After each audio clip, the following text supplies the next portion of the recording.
Against Everton, I didn't even realise he was playing. I was watching the Match of the Day highlights and I didn't realise he was playing until the end.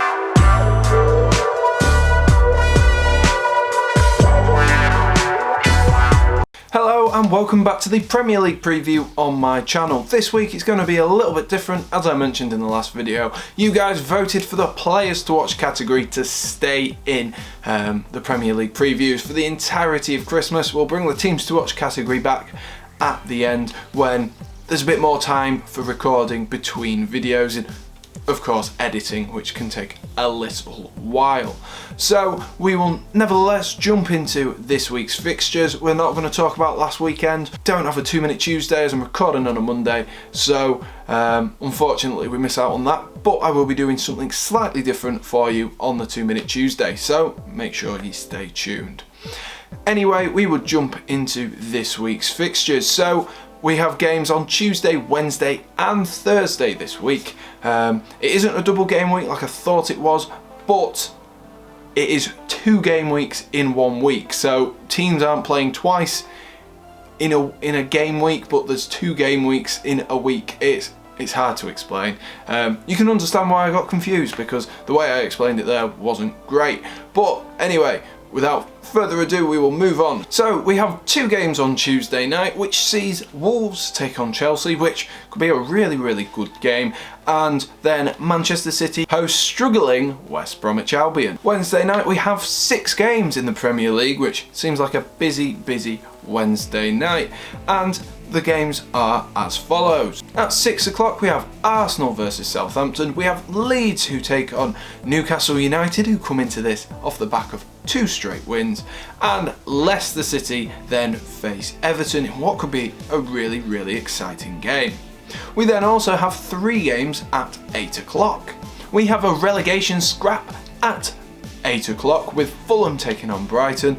Then the 2 heavyweights of this season, I don't like saying that because I don't like Liverpool or Tottenham, but Liverpool face Spurs at Anfield. Liverpool are unbeaten at home, Tottenham are unbeaten away from home. Surely one of those must go on Wednesday night. And the final game of Wednesday, a really busy evening of fixtures, is West Ham versus Crystal Palace. And to cap off the midweek fixtures this week, we have Aston Villa who take on Burnley, and Manchester United are getting used to playing on a Thursday night yet again as they face Sheffield. So next up we'll move on to the players to watch category. Let me know as always down in the comment section below, who do you think will be the player to watch in what game this week? You've got plenty of games to choose from, so let me know who do you think is going to be the player to watch. The first player I have chosen to watch in the players to watch category this week is Timo Werner. Werner has been okay so far this season. As a Chelsea fan, I have been expecting more. I think everyone will be saying that. They've been expecting more from Timo Werner. Signed for a big money fee over the summer, and we were all expecting more, especially with the amount of goals he scored in the Champions League for Leipzig and in the Bundesliga for Leipzig. And he scored 4 goals in the league this season, and that's not a bad return by any stretch of the imagination. I'm sure Pierre-Emerick Aubameyang wishes he was on 4 goals this season. What a joker.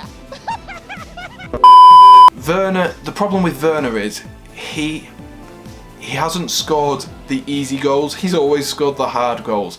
And once they start coming, he really is going to get so many goals in the Premier League once they start coming. And it's a big sort of if or a but, if you will. But if he starts scoring these easy one-on-ones, then Werner could be a sensational player for Chelsea.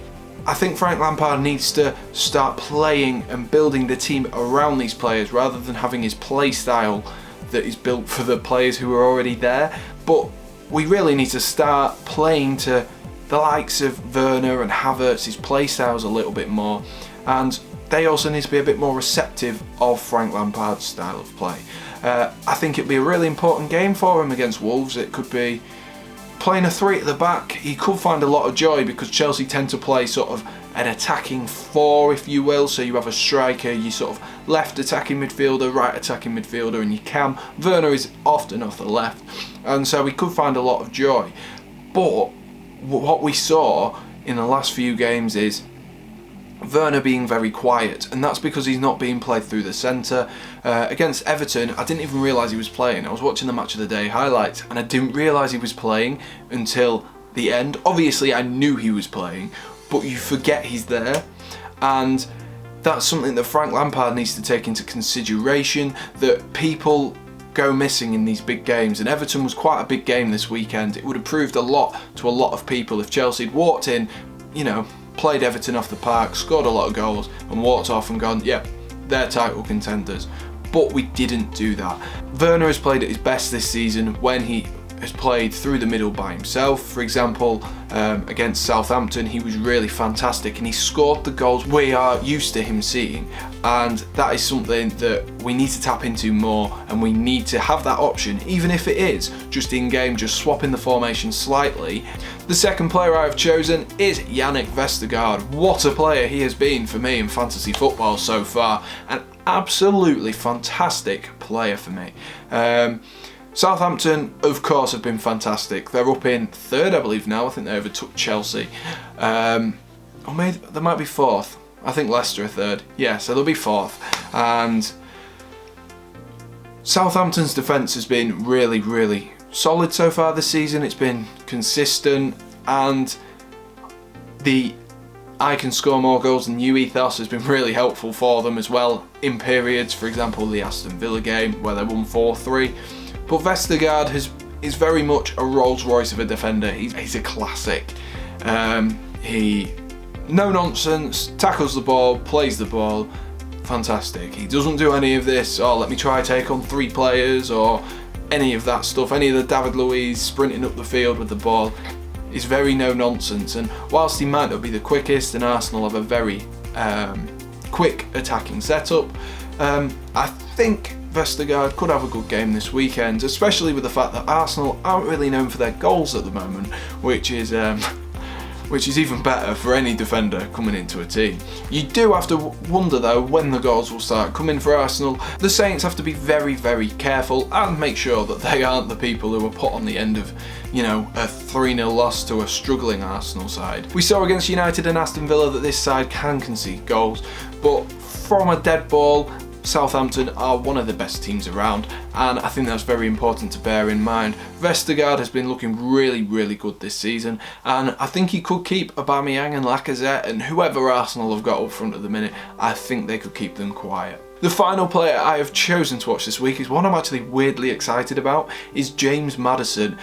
I watched the highlights, I watched part of the game against Brighton, which Leicester played at the weekend, and Madison looked back to his best, and I'm excited from an English standpoint. I think everyone can be. He's a quality player on his day, and that second goal he scored really summed it up. A nice curler off his left foot into the top corner. What more can you expect from your attacking midfielder? Not a lot more. But this week they face Everton, and Leicester City, we know, have a lot of talent in their team. They always have done, they always will do. And this Leicester side really, really struggles when the creative spark in the middle isn't there, whether it's Tielemans, whether it's Madison. They struggle because what they do is they very much go down the wing backs, and whilst in the early parts of the season with Castagna and James Justin that worked really well, teams started to suss them out a little bit, and the return of James Madison has really, really helped that. They've won their last 2 games, and they didn't look as shy as they did when they played Fulham. And Madison, I'm always excited to see play because he's a fantastic player, but he links up the play so well, and the transition between him and Vardy and him in the defence is really important. James Madison therefore is really a key player to actually succeed in this game against Everton.